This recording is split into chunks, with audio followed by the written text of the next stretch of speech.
সৌদিতে প্রবাসীদের ব্যবসা করতে বড় বাধা ছিল দেশটির আইন। আইনের বলে প্রবাসীরা নিজেদের সম্পদ দিয়ে আসত সৌদি নাগরিকদের। আবার অসাধু কিছু সৌদি নাগরিক প্রবাসীদের ব্যবসা নিজেদের দখলে নিতে পারত যে কোনো সময়। এক্ষেত্রে আইনের প্রশ্রয় নেওয়ার সুযোগ পর্যন্ত পেত না প্রবাসীরা। এতে বাংলাদেশিরা সবচেয়ে বেশি ক্ষতির সম্মুখীন হতো। এই নীতিতে পরিবর্তন আনছে সৌদি সরকার। এখন থেকে আইনি সুবিধা পাবে প্রবাসীরা। নতুন বিনিয়োগ আনতে সৌদি সরকার ভিশন 2030 বাস্তবায়নের উদ্যোগ নিয়েছে।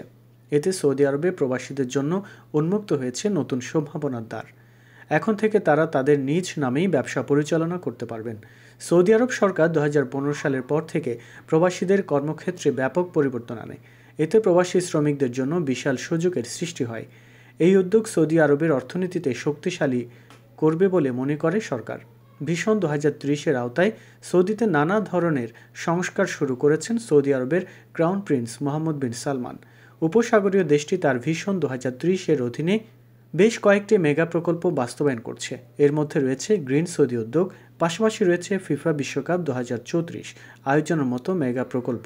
ভিশন 2030-এর আওতায় সৌদিতে নানা ধরনের সংস্কারও শুরু করেছেন সৌদি প্রিন্স।